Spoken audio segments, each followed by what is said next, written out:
Ladies and gentlemen, we're here. I'm part of the Kliq, isn't everybody?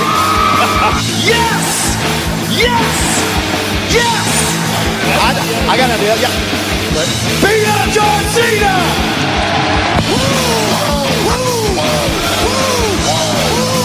Give me a hell yeah! Oh, a little bit of the bubbly. Too sweet!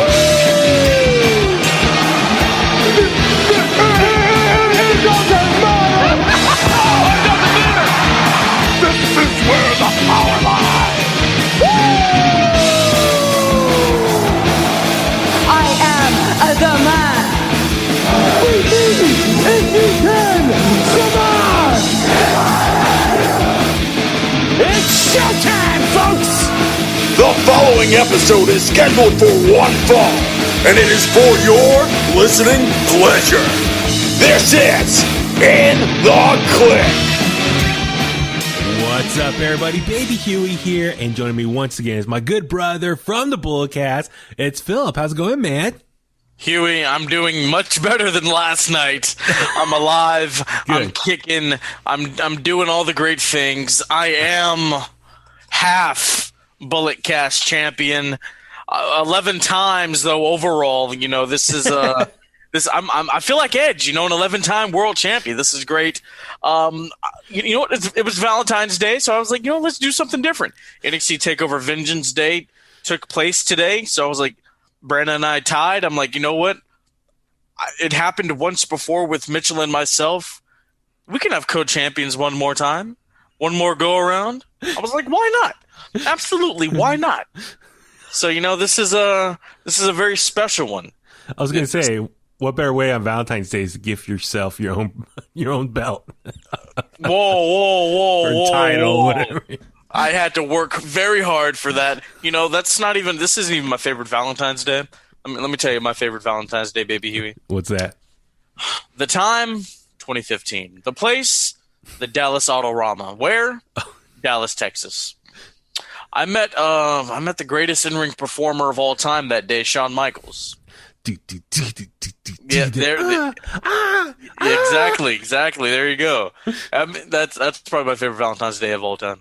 Well, yeah, obviously. You got to meet your idol that day. That's pretty awesome. I saw the photo on your IG story earlier today, so very cool.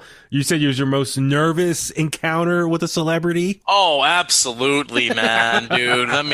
I was like, I had all these things I wanted to say, and then I get up there and like I didn't even have a picture for him to sign. I had a plastic bag. I was like, oh, can you sign this? He's like, yeah, sure. And then I was like, oh, can we do the Kliq thing? So we do the Too Sweet. Yeah. And then I walk away and I'm like, I just effed that up. Damn. Well, I mean, come on. In the moment, you did the best you can. I mean, and that's the thing. I think for any of us, you're just human. When you meet your idol, you get nervous. And so you just handled the best you did in that moment. So nothing wrong with that. I'm sure one day you guys will meet again and you can make up for it. Oh, it's probably going to be even worse. I'm probably going to start sweating and become a real blubbering idiot. I'm like, oh God, oh Jesus. Hey, and this it just takes time and experience. I will say this: at my older age, I've come to realize a lot of these people, they're just humans. Just talk to them normal. Talk to like your friends or your family.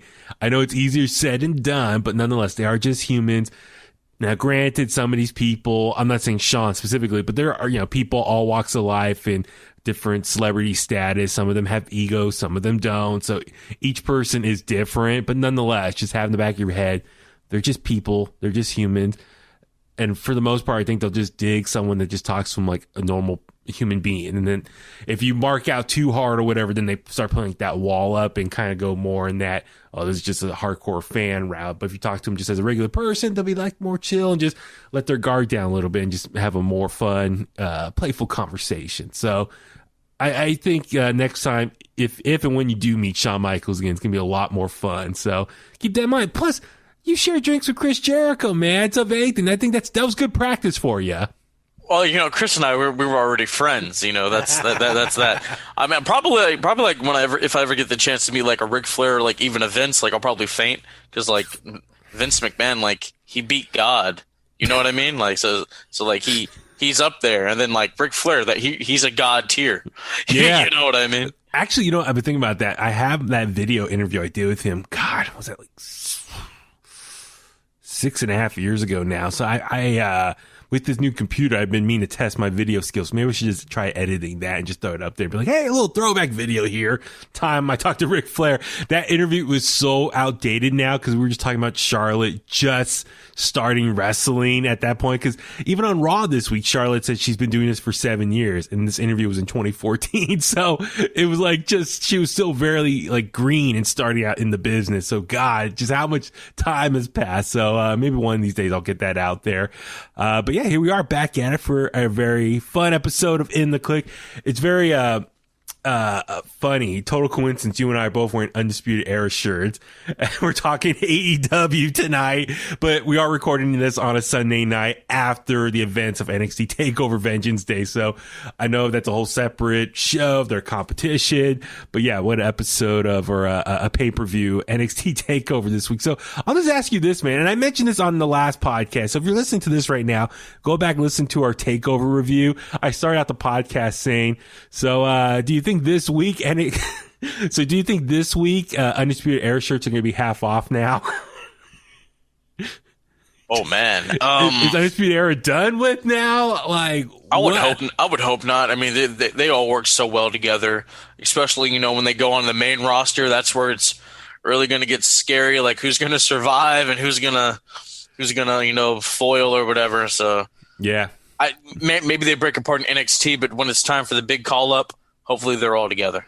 Yeah, so it's going to be really interesting. I'll just say the fallout on this week's episode of NXT is going to be really fun to see Adam Cole's perspective, his motivation behind what he did, super kicking Finn Balor and super kicking Kyle O'Reilly. Kyle O'Reilly's going to probably get a big baby face run out of this. Adam Cole's a heel again. He said, that's my title. So it's obvious. Even though he's been more babyface in recent months, deep down, he's jealous of Kyle O'Reilly and he wants his title back. And that's ultimately his whole motivation and everything. He wants the championship back. I mean, absolutely, man. It's a title he never should have lost. I know what that's like. Exactly. Well, but then again, you give back to yourself by only doing one night of Wrestle Kingdom. You know what? Look, that is it. That is it. No more Wrestle Kingdom defenses. I don't care if I'm the champion. I don't care if you're the champion. I don't care if Brandon or Cindy are champion. Well, Cindy only participates for New Japan, so this doesn't matter. And AEW. Does she do AEW prediction? Yeah. Okay. Like, it doesn't matter who the champion is. No defenses for Wrestle Kingdom. It caused too much trouble. It caused too much. Let me specify this year. No defenses for Elimination Chamber. We'll see for Elimination Chamber? We will see about Fastlane. And both nights, 1 and 2 of this year's WrestleMania, the title is on the line. Do we understand? Fine, whatever. Just keep. He said whatever. Keep my belt warm. I'll come by and get it very shortly. You do realize if you win the next one, you'll be a 5-time, right? Yeah, 5-time. Man. I would love to talk ducky, quack, quack. No. Huey T up in the building. I would love to talk to Booker T, dude. He would be so much fun to talk to. Let's make it happen, man. Well, and side note, you saw my radio station I work at was promoting Kurt Angle's new podcast. I was like, what?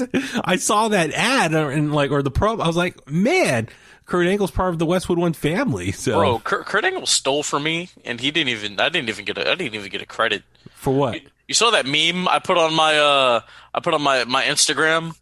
It's of him like German suplexing Shane from King of the Ring. Okay, but instead of the set, it's like they're in a grocery store. Yeah. Kurt liked it, and then he took it and put it on his story. Really? Yeah. You know what? I looked up to that man. He was the reason why I became an amateur wrestler. But you took that meme from somewhere else, right? That's not the point. That's not the point. I could have got the little, little credit at the bottom of the picture. Oh, he didn't even do that. No, he didn't share it from your page. No, he just screenshotted it. He cropped me out. Wow. It's okay. It's okay, Kurt. It's okay. You know what? It's fine. If I ever see you, you're going to get the business. Man, which, that sucks. Which, by the way, did you notice the background here in the home office here? I see Dwayne "The Rock" Johnson, somebody that doesn't claim where he's from, and I see the Texas Rattlesnake, What? probably one of the best Royal Rumble competitors of all time. Yeah, man, 3-time champion. So Stone Cold Steve Austin. Did you hear this week's episode of the Bulletcast? I named every single winner of the Royal Rumble, men and women. Really? I haven't had a chance to listen to it yet. You Yes. named you memorized. You just read it off Wikipedia. No, I memorized. I'm happy that I was able to do that. Nice. Yes. That's very good. Well, that's a good skill to have in I know. like a bar drinking game, trivia night or something. I know. I don't know how to tie many knots, but I can name every member, every competitor of the Royal Rumble who has ever won. Awesome. Well, a lot to talk about this week concerning AEW and a little bit some New Japan Impact news as well, as we'll get into. But real quick, just a reminder, remember to subscribe to In The Kliq on Apple Podcasts, Spotify, YouTube, Google, Stitcher, we're on all the major podcast platforms. Also buy In The Kliq merch. I am wearing our hoodie right now. There it is. Boom. Keeping me warm in this winter season here in the Bay Area, up in Northern California, wherever you're listening to us, in case you're wondering where we record out of. But if you want to get some In The Kliq merch, just tap that link in our bio on either Facebook, Twitter, or Instagram, and follow us there as well at In The Kliq and inthekliq@gmail.com. We would love the support, and thank you to everyone who's been buying merch already. We appreciate all the Kliqsters for the support as well. A lot of stuff to get into, man. And listen, I apologize that we're getting this episode so late into the weekend. Just been a busy week for me personally at work and stuff, but nonetheless, we're going to get this out there. But I'm actually kind of glad the timing that we're doing this, because there's been so much fallout from this episode of AEW Dynamite that it's like, wow, there's a lot more juicy news and other related tidbits coming out from this episode that I think we can really dive into as well. So first things first, we know AEW, they've been working with New Japan Pro Wrestling as of late, and also Impact Wrestling. So there's been a lot of crossover between the three promotions that, of course, we've been talking a lot about over the last couple months. The latest thing was, yesterday, Impact Wrestling had their big No Surrender pay-per-view. And I didn't watch it, but shout out Cindy G, who sent me the video. So at the very end of the pay-per-view, there was a video package announcing that New Japan Pro Wrestling's Juice Robinson and David Finlay are coming to Impact Wrestling this Tuesday. And if you go to Impact Wrestling's or social media handles, Twitter or Instagram, even their YouTube page, it's like a 30-second video clip, and it just shows the two of them. It's like a little promo package. And I'm just looking at WrestleZone has this article I'm looking at. So they're just saying that the Forbidden Door has been swung very much open. So the tag team FinJuice is going to be coming to Impact Wrestling this Tuesday. So some exciting news there coming out of the pay-per-view. So Philip, once again, another example of this cross-promotion talent sharing, I guess you want to call it that. So yeah, your thoughts on New Japan Pro Wrestling tag team coming over to Impact? I mean, it's New Japan, like Impact, guys, if you, AEW's helping you out, you're just going to diminish yourselves bringing New Japan in. You really will. You know, Impact is? Oh, absolutely. But speaking of the Forbidden Door, have you seen that's where Tony Khan, his location is on his Twitter? Yes, I did. I was like, that's funny. I mean, it's different. You know, it'd be a nice team for the Good Brothers to mix it up with, and what other tag teams are in Impact, because I have no idea. Yeah, well, that's the thing. It was like a lot of people are like, oh, look, someone from New Japan is coming to Impact. And I'm like, this is not a big shocker to me as far as Impact and New Japan working together. Because keep in mind, remember when the Good Brothers signed their contract with Impact Wrestling? I forgot which outlet was it, but there was a couple people saying part of the reason why the Good Brothers signed with Impact Wrestling is they were also able to have the flexibility and go work for New Japan Pro Wrestling. So it's already was a kind of established, I guess, Impact and New Japan at least working together, or at least allowing a tag team like the Good Brothers be able to work at both promotions. I guess the deal was the Good Brothers, when working in America, will be on Impact Wrestling TV. And then they would, once the pandemic was over have the flexibility to go fly to Japan and work New Japan Pro Wrestling shows. Now, granted, like I said, the pandemic is still going on, so the Good Brothers have not had a chance to appear on New Japan Pro Wrestling TV yet, but at least I remember that announcement. I was like, oh, okay, so some point in the future, the Good Brothers will work over there. But with that being said, with this situation, this announcement, I'm like, oh, okay, cool. So it's just, once again, another step as far as the three companies working together. And Juice Robinson and Finlay, I don't know about you, Philip. Does Finlay, I think he lives in America. I think Juice Robinson, though, he moved to Japan. So I'm not quite sure how that's going to work. I think Juice Robinson, though, on a side note, doesn't he go out with Toni Storm in NXT? And I'm guessing she probably lives in Florida now. So I don't know. This is like all personal stuff where they all live. But I mean, with Juice Robinson, he's technically an American wrestler. I don't know if he still has a place in America they can stay at. So maybe he's going to work here for a bit. So I'm just saying, like, these are American wrestlers coming to Impact. So I'm like, okay, it's cool. These guys are probably based here. So very similar to like Kenta. Kenta lives in Florida. So that's why he's able to make appearances over on AEW. So like I said, it's not like, I mean, it's cool. I guess I'll be excited. Yeah, I'll check out Impact this week and see what Juice Robinson and Finlay do and what kind of storyline they'll get into. But to me, it's like, oh, okay, it's just kind of nice. You're just using people who are on the New Japan roster who live in America. So I don't know. I'm like, okay, that's cool. It should be kind of good. I mean, I don't know what's if that's going to be the case, if like maybe they can get some more guys from like maybe the New Japan Strong roster, because those guys are the ones based in like working in Southern California. So I don't know your thoughts on them working with Impact. I mean, like I said, I'm sure it'll be good for like the Good Brothers to mix it up with those guys. But you know, hey, if CJ Parker wants to come back home, I'm always down. I'm always down. To Impact or NXT? NXT. I miss CJ Parker. You know, his last match was what? That takeover against Kevin Owens when he debuted. God, that's right. That was December of 2014. He broke his nose. Yeah, CJ Parker got his nose busted open. No, he busted open. Owens' nose. Yeah. Yeah, that was December 2014. Damn.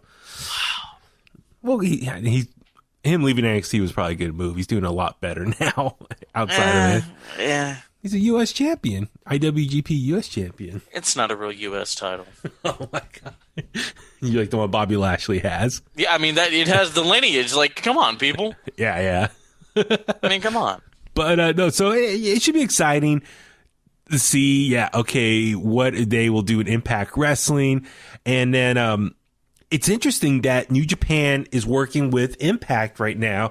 And I'm curious what the relationship was with Ring of Honor. Because Ring of Honor for the longest time was the main U.S. promotion that New Japan Pro Wrestling was connected to. And now they're obviously doing stuff with AEW and Impact. So I wonder where the connection, the relationship with Ring of Honor stands. And I wonder, is this more of like a handshake thing? And they're like, all right, we're slowly backing off from Ring of Honor. We're going to focus on these other two promotions. So a lot to consider and kind of keep an eye out on how this all plays out. So, all right. So moving on over to this week's episode of AEW Dynamite. And Philip, the big story from this episode was Sammy Guevara leaving and quitting the Inner Circle. Let's go ahead and we can talk about the segment itself and what happened. And then there's some breaking news kind of coming out today about all that. So just your thoughts on, Sammy leaving the Inner Circle. There's a spot open. Text Chris, ask him if I can join. I'm ready. I will buy my own ticket. Actually, no, Tony Khan has to buy my ticket, but I will show up ready to work. There is no COVID. I'll take all the tests you want, people. Will you quarantine for 2 weeks down there? You're damn right. Put me up at a nice hotel. I want to be a part of the Inner Circle. But all seriousness, man. It's a nice change of pace for Sammy. He told us on December, whatever it was, 2020. Something else happened with MJF. He was done. He was gone. And I mean, this is only going to make Sammy a bigger star. I feel like, he wrestles such a babyface style, such a babyface moveset. Even though people, say he's a punchable face, I think Sammy, this only benefits him so much. And I mean, the segment, it was fine. is Jericho like, hey, wait, what are you doing? I think Jericho's performance on like the Festival of Friendship was way better than this. But it kind of they're trying to kind of go for the same gist of like you're one of your best buddies in the whole world hurting you in a way you didn't think would actually happen. Yeah. So for everyone who watched AEW Dynamite, you know what happened as far as earlier in the night. The Inner Circle minus Guevara and Jericho were all hanging out in one of their backstage rooms. Guevara walks in, asks everyone in the Inner Circle except MJF to leave, and everyone leaves, and he says, cameraman stays, and he confronts MJF and says, what are you doing? And they kind of go back and forth, and MJF puts a phone down, and, they're going back and forth. And let me just double check here. Was there anything else? Let me just double check here. Oh, that's right. Because MJF, Sammy told MJF that he's onto what MJF's plans are, and he knows that MJF is trying to take over the Inner Circle. MJF countered him and said he believes Sammy's just upset because Sammy secretly wants to be front and center and take over the Inner Circle from Jericho. So it was kind of a little like they're trying to manipulate, or MJF's trying to manipulate the situation. Like Sammy's like, I know you're trying to take over the Inner Circle. MJF is like trying to manipulate him and say, listen, I think you're just jealous that, Jericho and I are like the tag team now. The like sex gods are no longer. So they're going back and forth, and Guevara notices that MJF looks like he's recording on his cell phone the whole conversation, gets pissed, grabs the phone, throws it into the wall, and then punches him in the gut and walks out. Now, okay, the segment was cool for what it was as far as establishing more conflict between the two of them. My only question is, okay, Sammy, you're mad that MJF is recording you, but yet you have the cameraman in the room already documenting this whole thing. So why would you be mad if MJF is filming or recording you on your cell phone and could maybe manipulate the situation, but yet the cameraman is already there? You get what I'm saying, Philip? Like, it just doesn't make sense. Maybe Sammy was going to pay him off to, not show the footage or whatever. Or like, what are you doing? Get out of here. Maybe he breaks his camera. I don't know. So anyway, I just was like a little taken back by that. I was like, okay, listen, Sammy, you're mad at MJF for recording you on your phone, but you have a cameraman there to kind of back up the whole incident. This kind of thing happens in wrestling all the time. Like when Batista made his decision for the Royal Rumble, like Triple H and Ric Flair, like they're making a diabolical plan with a camera right there, Yeah. Well, it's interesting. I think the use of the camera in pro wrestling, it's really interesting when sometimes kayfabe, they just act like they're just doing their thing and there's a camera there, but they act like the camera doesn't exist. But yet there's other times where they very much acknowledge the cameraman a part of the room. And then I even like how was it back in TNA or Impact back in the day? Remember how the camera was almost like hidden, like a voyeur, kind of popping out behind the wall to film people talking. So it's almost like they were secretly trying to film them. So it's very interesting, the premise of a cameraman, as far as some people acknowledge that the cameraman is there documenting what's going on between two people.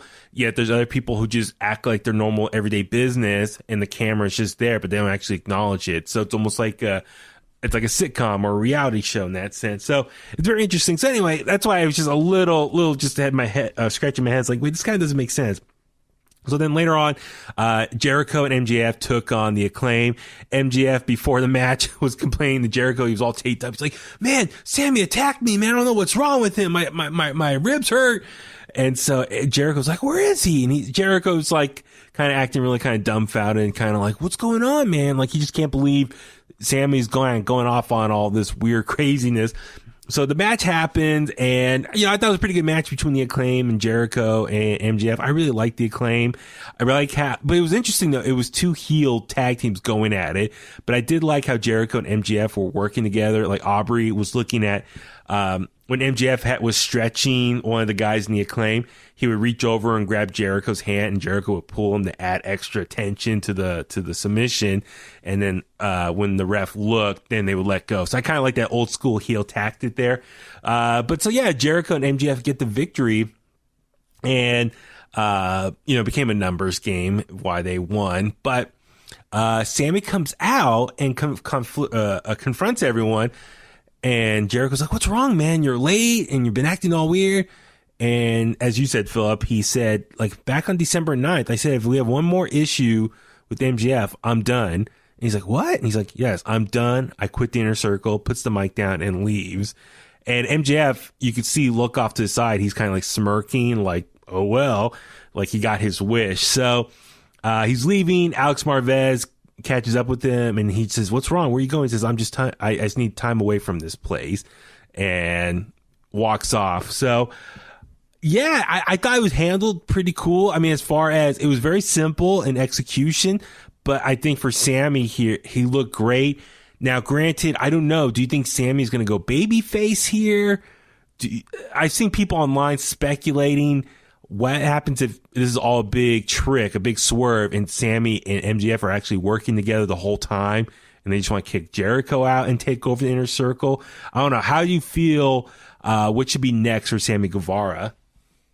Maybe he should go make an impact somewhere else. Oh. Yeah, so that kind of leads to some breaking news here. So I'll kind of read this real quick. So I'm looking over at Wrestle Inc.'s website, and the headline is Sammy Guevara reportedly pulled from recent Impact Wrestling tapings.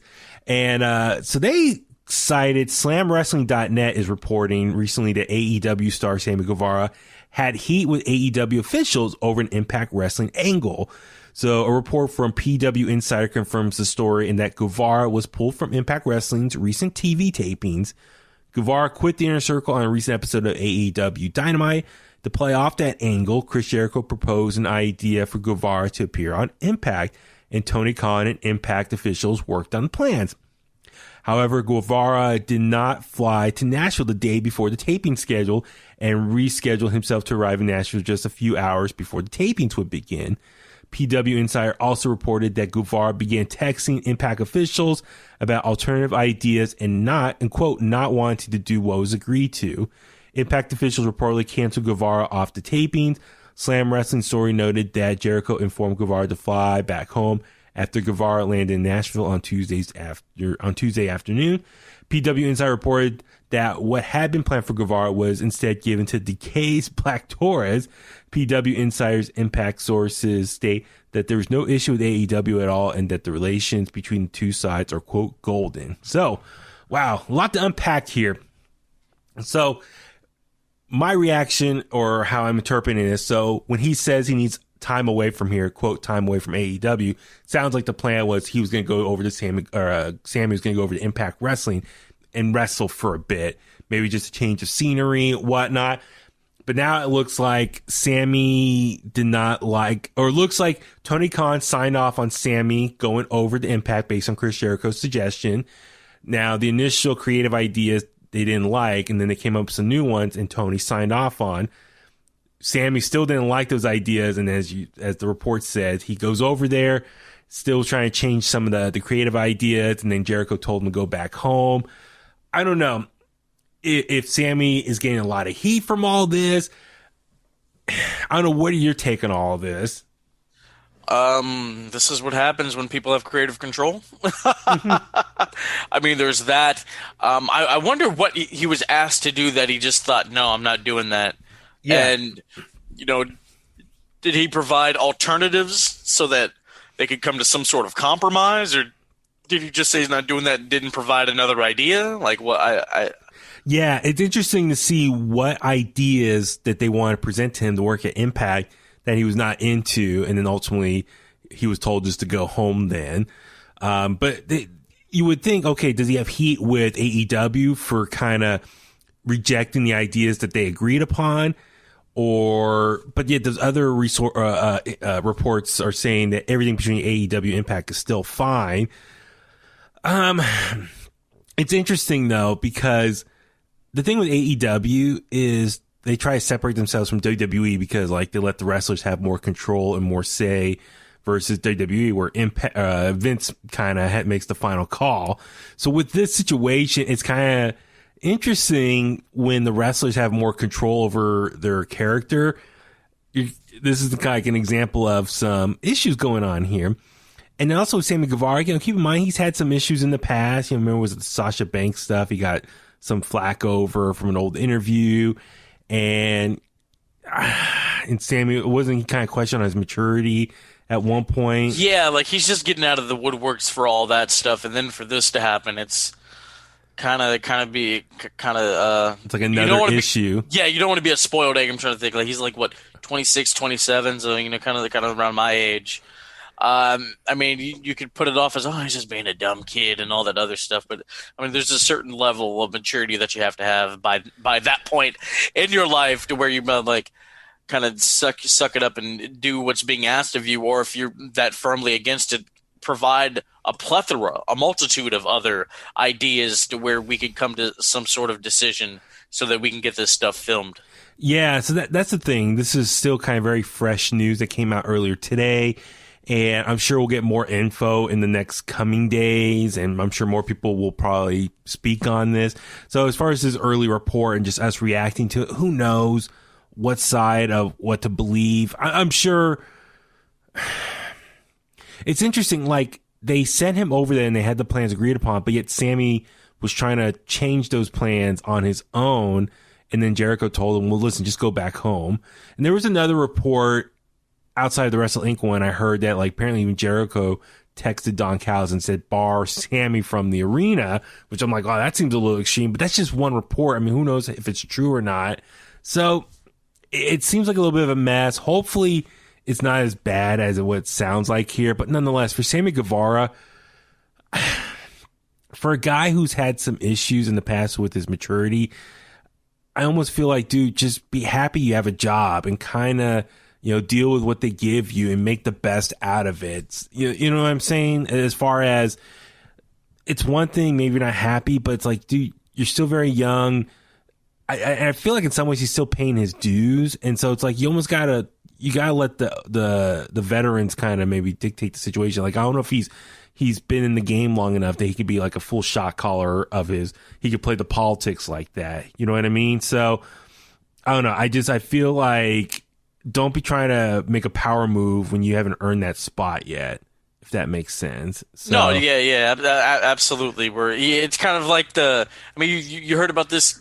Well, not, Orton was worse when he was that age, but my point being like, nah, old timer, I'm not going to listen to you. I know what's best for me and my character. That's kind of what's going on there. And yeah, this is all speculation, and like I said, we'll hopefully get more info over the coming days. But anyway, I'm kind of a little bummed because I would like to see maybe Sammy on Impact and a little change of scenery and see what he can do. And because I like seeing AEW guys appearing on Impact.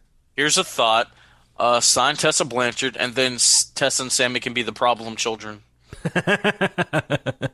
That could be something. Maybe possible. Let's do it. Yeah. So, like I said, hopefully we'll get more info about this whole Sammy Guevara stuff. Who knows? It could be all just one big work for all we know. I mean, but then again, I don't know. We'll see how this goes as far as, with Sammy and AEW. So I don't know if he's going to appear Impact at all in the near future. I mean, they're taping a bunch of stuff, I'm guessing, this week. So if they tape a bunch of stuff and he's not there, then he probably won't be on Impact anytime soon. And then if he's off AEW for a bit, who knows? Because I thought if he's going to be off for a few weeks, he might come back at the pay-per-view at Revolution and maybe try to get revenge on MJF. But then again, if he's starting to build some heat with his own company and his own boss, how would that affect his current storyline with the Inner Circle as well and what their plans were with them? So it's going to be curious to see how this whole Inner Circle storyline plays out. And will it be in favor of Sammy Guevara or not based on this current situation with Impact? So a lot of moving parts here to keep track of. So just go to Japan. go to what, Pro Wrestling Noah? Yeah. Yeah. Why not? Shota Great Muta just won a title at 58 years old. I know, man. It's pretty awesome. I want to watch that match. Big fan of Great Muta. But anyway, yeah. So with Sammy, I don't know. I just get kind of concerned with his maturity, and he's trying to create heat, and like he's very talented in the ring, but like even like I'll watch some of his vlogs and stuff, and he seems kind of a little too, not the most I guess he had maturity. I keep referring to that. So I don't know. We'll see. Does he seem like a fuck boy? I mean, like is that it? I don't know, man. I don't watch his vlogs, so I don't know. I watched the latest episode of him and Kip Sabian. They have a show on YouTube. That's weird. They're interviewing the Varsity Blondes. Dude, that video is like edited so over the top at video editing. Like, really? Yeah, you gotta check it out. But anyway, it's like the two of them are really kind of goofy, and it really feels like based on that video that how that old saying, the inmates run the prison. Like, I kind of feel like I wonder if that's the vibe at AEW. Like, everyone just kind of goofs around. I don't know. It's really interesting watching these vlogs. Well, look, man, the inmates ran the asylum at WCW, and look what happened.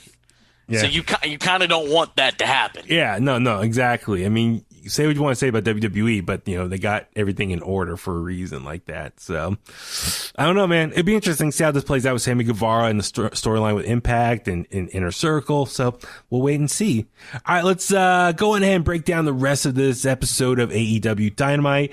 Opening match here, TNT champion Darby Allin taking on Bad Boy Joey Janela. Man, I think this might have been the best Joey Janela match I've seen in AEW. He actually just wrestled. He wasn't like doing high spots, hardcore stuff. Both of them, I should say, but they just did like a lot of basic wrestling.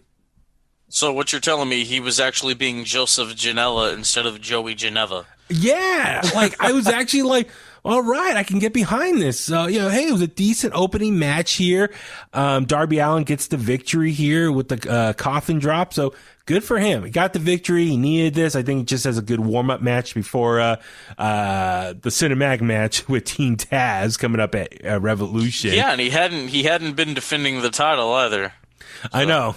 That you have the greatest network on television. Exactly. Like, how are you going to be the champion of America's greatest network and not defend the championship? Yeah. I don't understand that. We see some highlights from last week's episode with Kenta, showing up and attacking Jon Moxley and all that stuff. And we get a promo from Jon Moxley, which I did pretty much enjoy. Just, it was interesting. Like, he shows the U.S. IWGP U.S. Championship. And it's like, ever since Kenta showed up now, he is now showing that title a lot more on AEW television now. So I was just kind of taken back by that. It's like, it's like he lost the championship, the AEW title 2 months ago to Kenny Omega.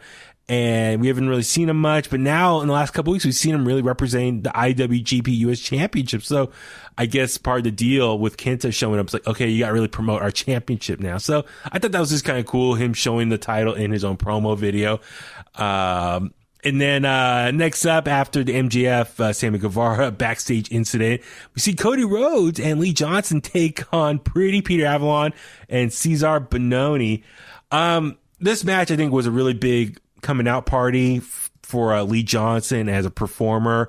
Pretty much kind of like a one-sided match. Cesar Bononi, that guy is hella tall, man. Dude, I know he's very green in the ring, but he is like very tall. I was like, damn, I was watching him. Actually, let me see how tall he is. While I do that, what'd you think of that match between all four of them? I thought it was fine. I thought it was a nice little match. A huge win for Lee Johnson. Yeah. By the way, for him to get his get his first dub in AEW. I mean, his record. The guy, he's 6'6", Huey. 6'6". Yeah, I've seen it here. Okay. 6'6", 255. Brazilian professional wrestler. Wow. Just look at this guy. Damn. Look at this. He used to wrestle in NXT. Yeah, that's what I'm seeing here too. Wow. Okay. Had no idea. But I mean, a huge win for Lee Johnson. He needed it. He deserved it. Also, I enjoyed before the match, Cody walks over and says hi to Arn Anderson's son. Dude, he looks like a young Arn Anderson, and he started training as well. So I'm like, it's coming. The new Four Horsemen is coming with Arn Anderson's kid. So that'd be great. Charlotte's gonna lead it though, and Tessa Blanchard. Let's do it. Dude, they should get them all involved. That would be awesome. Then, does Barry Windham have any kids? I guess it would be Ole Anderson, right? Was the original. The one with Windham is the only one that matters. That one. That Not Lex Luger? No, they made it to the Hall of Fame. They're the only one that matters. Yeah. So Cody allegedly got hurt in this match when Cesar Bononi suplexed him, landed on his shoulder. Reports saying he has a slight torn rotator cuff. So my guess is they're probably going to keep him out of the ring and want him to heal up as fast as he can before the match with Shaq on, was it March 3rd? So wish Cody a speedy recovery. But yeah, Lee Johnson got the pin here, and they cut the Tony interviews him right after the match. And it was just funny. Lee thanks everyone, Cody, Dustin, I think Arn, and QT Marshall standing there, and he doesn't thank QT Marshall as one of the teachers. So QT Marshall, you can look at his face, and he's kind of like, "Hey man, what about me?" So I thought it was a little funny. He's like, "Oh, that's going to be the feud that's going to be main eventing Dark for so long now." Lee Johnson versus QT Marshall. But no, like I said, this match I think was really kind of maybe established Lee Johnson as probably like a new single star for AEW that they're going to start working on. So good for him. Next up, we saw an interview with the Young Bucks, and they're talking about being eliminated from the Battle Royal last week, but they get quickly cut off from the Good Brothers come walking. I just like how the Good Brothers are just hanging out now at AEW every week now. So it's like they probably spend more time there than Impact Wrestling. So Young Bucks tell him, like, dude, you guys came out and distracted us and cost us the win. If we were going to win, and we're going to pick you for the match, that dream match and stuff. But the Good Brothers are like, oh man, no, we came out, tried to distract some other people. And anyway, they try to too sweet each other. They're like, no man, we don't too sweet. We do it behind the scenes. And it's like, well, Sting does it. Wolfpack, he's over there. So I like how they were joking about Sting and Wolfpack too sweet each other. So I don't know. What'd you think about this whole segment between everyone? It was a nice little way to get the Young Bucks on the show, and of course the Good Brothers hang out at AEW. They actually have fans, and the catering's better. Exactly. So I like how as a Gallows made the joke, like, yeah, last week's ratings like 800 something thousand to 600 something thousand. So it was just kind of funny that, and they're like, but yeah, they're referencing Wolfpack, Sting, Black and Red. It's like, yeah, it's too sweet. Him over here. He's over there. Let's go do it. And, I just wonder if the Good Brothers are going to turn on the Young Bucks at some point in the near future. So that'd be curious to see what happens. Next up, we see Dasha interviewing Hangman Adam Page, and was it Matt Hardy wants to take him out for drinks afterwards and talk to him. They got the bar rented. So we see that later on play out. Next we see Bastard Pac, with Ray Phoenix at his side, taking on Ryan Nemeth, the Hollywood hunk, and, pretty one-sided match here. It was, I won't say necessarily a squash, but, yeah, pretty one-sided. It's a good for Pac picking up the victory here, and Dolph Ziggler's younger brother getting another TV opportunity. That's his brother? Brother, yes. What? No, I mean, they do kind of look alike, but I didn't put two and two together. I kind of wish his brother would do something different. He just looks like Dolph Ziggler. Like, got the bleach hair. He's got some of the old tights like his brother wears. Like, he should change it up a little bit and kind of go like a different route. Yeah. Check out Ryan Nemeth's interview with CVV, Chris Van Vliet. How was it? I don't know. Yeah, Chris is my friend. I'm plugging his work. There you go. And then we get a little recap video of Penelope Ford and Kip Sabian's wedding. And Miro says he wants payback against Orange Cassidy for what he did. So it looks like Miro, Orange Cassidy probably is going to be at Revolution. That's my guess. That's what's probably going to lead to. So I'm like, put them on the pre-show. I don't want to pay. Yeah. I don't want to pay to watch that. I'll watch that for free. I don't even want to watch it for free. Yeah.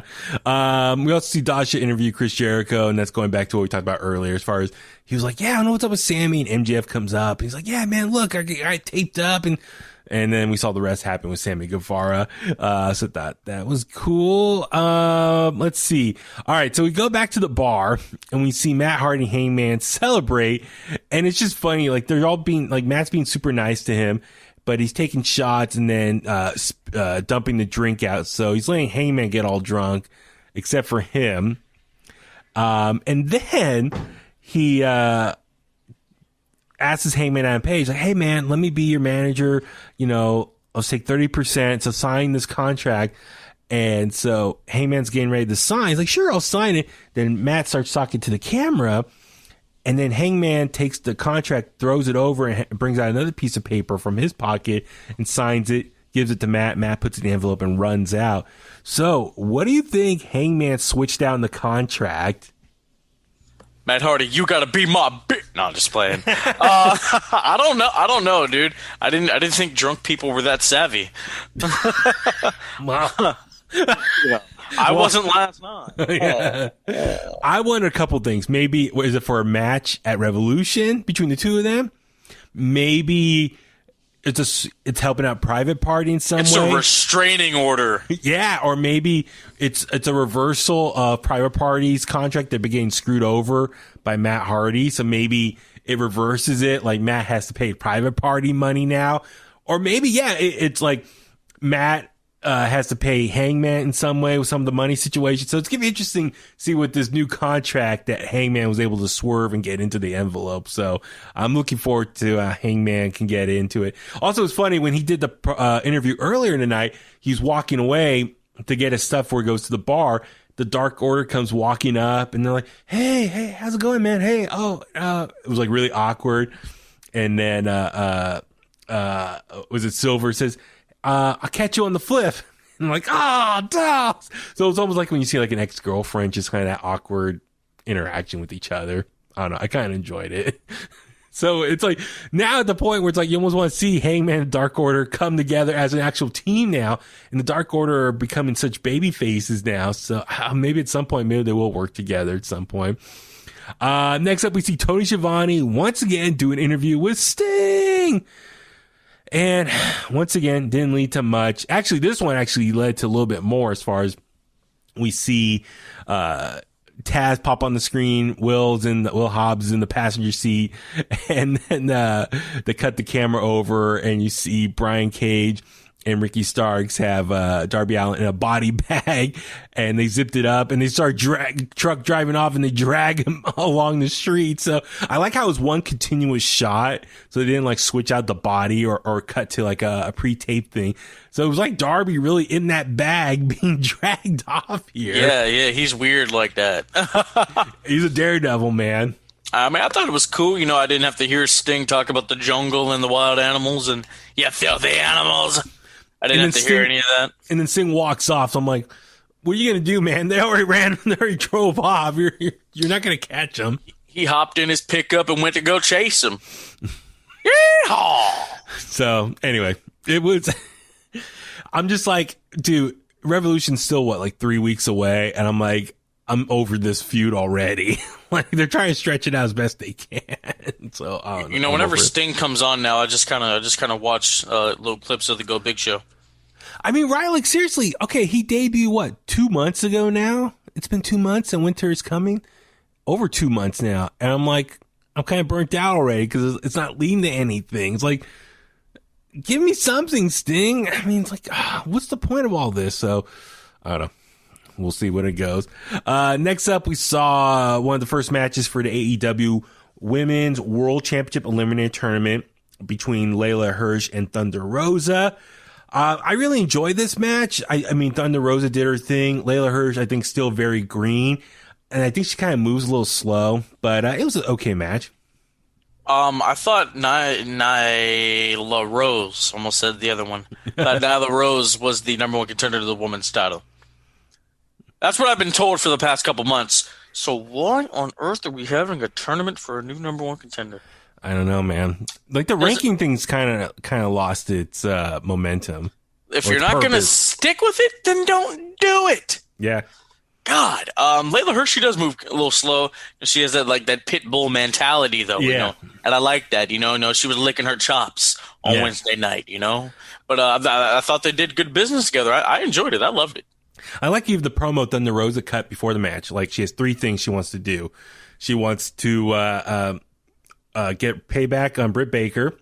She wants to win the Eliminator Tournament, and she wants to get her NWA title back.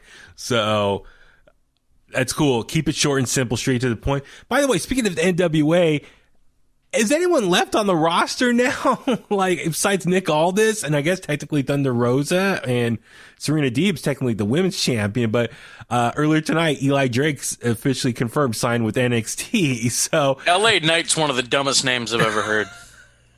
Yeah, that's kind of a weird name. I have no idea what they went with that for. So anyway, it's going to be interesting to see how the NWA is going to recover once this pandemic is over, how they're going to rebuild the roster because all the big names are gone now.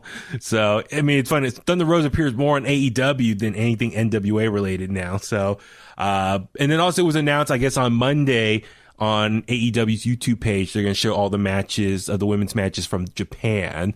So that should be really cool. So I think Monday at 7 p.m. Eastern, 4 p.m. Pacific our time. So I might check it out a little bit. Maybe we could touch on that for the next episode. Also, we see Jungle Boy do an interview with Tony Schiavone and more or less just called out FTR. And so they're going to get some more payback. So this storyline is far from over. All right. Main event time. Falls Count Anywhere. No DQ. Kenny Omega and Kenta teaming up against Jon Moxley and Lance Archer. Man, I really enjoyed this main event. It was a lot of fun. Just they come out right at the gates, all kicking each other's ass, go up the ramp, go into a kitchen. We see potatoes being thrown at each other, come back into the ring. It was very overbooked, but it was a lot of fun. What'd you think of it? It was fun. Somebody got hit with a sack of potatoes. I know it was a box. I'm going to call it a sack of potatoes. Yeah. You see Pretty Peter Avalon go to sleep. You see Kenny Omega get like choke slammed into like this giant heart bed or something. They fight in the kitchen on stainless steel tables. The spot of Kenta ducking Archer and then running and hitting the coup de grace off the ramp onto the table and it not really breaking was like, oh man, that actually really did hurt.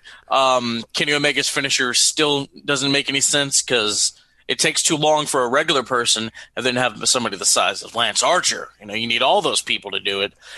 Jake Roberts getting involved. I love it. I want him to drop a DDT. Can he still cut it? Can he still do one? I don't know, man, but I kind of wanted to see Kenny like knee him in the head. I kind of wanted to see that happen. Yeah. So when they come back from the kitchen, like that whole kitchen stuff reminded me of like 90s Attitude Era. So I loved all that stuff. So, when Lance was trying to powerbomb Kenta through the announcer's table, Kenta countered. And I love how as soon as he got up, he just ran and jumped and tried to, like pretty much stomp on Jon Moxley through the ring table, and it didn't break, but still looked very painful. So that was great for that. And then, but yeah, in the ring, Lance Archer just kind of more just the big high flying spots from a big man, and how the Good Brothers had to help Kenny lift up Lance Archer to hit the one wing angel. I even like how Kenny threatened to do the V trigger on Jake the Snake Roberts, but Moxley made the save with the barbed wire baseball bat and started hitting him. So it became a numbers game, and ultimately Kenta and Kenny Omega got the victory here. But a lot of fun. I enjoyed it. Now, let me ask you this. So it's probably going to be Moxley and Kenny Omega, a rematch at Revolution. I don't think it's been officially announced yet, but I think they're probably going to go towards that way. Kenta is going to take on Moxley into February for that New Japan show. And actually, I heard the rumors. I think that was already taped back in November. So I think that's already been figured out who's gonna win there. Do you think Lance Archer could be a legit babyface person that can go after Kenny Omega for that title as an opponent? If he wins, yes. If he doesn't win, then he's going to fall into the territory of another big man that can't get the job done.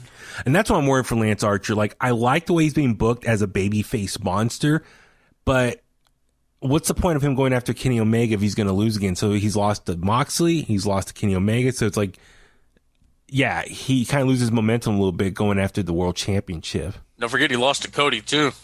Yeah. So I want big things to happen to Lance Archer. I think it looks like they all have a lot of faith in him because he's in these high profile matches now. So I don't know though how this is going to play out. Is he just going to be another person that Kenny slays on his title reign? So it's going to be very interesting to see how this all plays out. So, but nonetheless, I really enjoyed this episode of AEW Dynamite. I thought from start to finish, very well booked, like as far as, you know, match, promo, match, backstage interview. I just felt the flow of it was much better, and it really got me excited for what's coming up for AEW Revolution in a couple weeks. So a lot of good stuff, man. And then, we'll see the fallout on Impact Wrestling this week, see if what other AEW crossover there is. We'll see, hopefully, maybe some more New Japan crossover on both shows as well. So I'm looking forward to this, man, the way all three of these companies are working together. And I hope they can really make some good, compelling storylines. And hopefully in the near future, once this pandemic eases up, we'll see more of the big name stars from New Japan come over to America. I know it's going to be tough because you had quarantine, all that stuff. So we just got to be patient. Maybe by the summertime, we'll get more crossover. So we shall wait and see, man. All right, let's go ahead and start wrapping things up. Philip, where can all the Kliqsters find you online? Well, before I start that, this Thursday, my commentary debut, Global Syndicate Wrestling, High Voltage. It is I think it's an 11-man over-the-top rope battle royal. Winner becomes the first ever Global Syndicate Wrestling Next Gen champion. We got some good names in there. Got some fun guys in there. Check that out. It's 5 p.m. our time, 8 p.m. Central Standard Time. You don't want to miss it. So Instagram at Heel Antwine, HeelAntwine. That's Instagram, and Twitter, The Bulletcast on Instagram, The Bulletcast YouTube. Twitter is at Bulletcast. Thank you guys so much. It's been fun, Huey. I did much better than our attempt last night. I am sorry. Diamonds are forever. So is the Microphone Messiah. I'm an 11-time world champion. Learn to love it. It's my belt. I'm getting it back. I'm telling you. So, all right. I'm Baby Huey. You can follow me on Facebook at Baby Huey Official, Twitter and Instagram at Baby Huey83. Get In The Kliq merch. I'm wearing the hoodie right now over on Teespring. You can find the link to that on our social media pages at In The Kliq on Facebook, Twitter and Instagram. So please follow us there. Remember, subscribe to us. Apple Podcast, Spotify, YouTube, Google Podcast, Stitcher, and inthekliq@gmail.com. Drop us a question. I think what I might do is I might try to collect a bunch of questions and maybe do a bonus episode of just answering fan mail. So I want to do that at some point. So looking forward to that. And on that note, let's go home. And that's the bottom line because Huey said so.